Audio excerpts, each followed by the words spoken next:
Pourriez-vous supporter que je sois un peu fou dans mes paroles?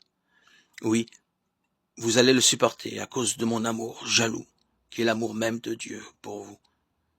Car je vous ai fait rencontrer le seul époux. Vous êtes l'épouse vierge et sainte que j'ai présentée au Christ. Mais ne faites pas comme Ève, qui s'est laissée séduire par la ruse du serpent.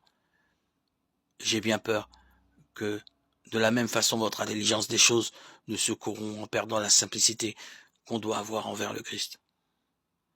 En effet, si le premier venu vous annonce un autre Jésus que nous n'avons jamais annoncé, c'est si l'on vous fait recevoir un esprit différent que vous n'avez jamais reçu, s'il s'agit d'un évangile différent que vous n'avez jamais accueilli, vous le supportez fort bien. Je ne m'estime pourtant absolument pas inférieur à tous ces super apôtres. Je ne vaux peut-être pas grand-chose pour les discours, mais pour la connaissance de Dieu, c'est différent. Nous vous l'avons manifesté en toute occasion devant tout le monde.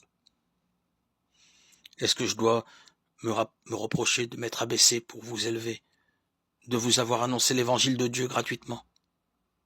J'ai appauvri d'autres églises en recevant d'elles l'argent nécessaire pour me mettre à votre service. Quand j'étais chez vous et que j'ai été dans le besoin, je n'ai été à charge à personne.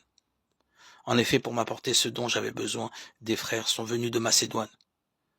Je me suis bien gardé d'être une charge pour vous, et je m'en garderai toujours. Par la vérité du Christ qui est en moi, on ne m'empêchera pas de proclamer ce motif d'orgueil à travers toute la Grèce. Pourquoi ai-je dit cela? Serait-ce parce que je ne vous aime pas?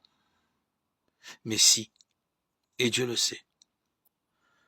Ce que je fais, je le ferai encore, afin d'enlever tout prétexte à ceux qui en cherchent un pour se faire reconnaître comme nos égaux dans les raisons de s'enorgueillir. Ces sortes de gens sont des faux apôtres, des fraudeurs qui se déguisent en apôtres du Christ. Cela n'a rien d'étonnant.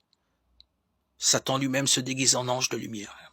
Il n'est donc pas surprenant que ses serviteurs se déguisent en serviteurs de la justice de Dieu. Ils auront la fin qui correspond à leur acte. 2 Corinthiens 11, 1, 15.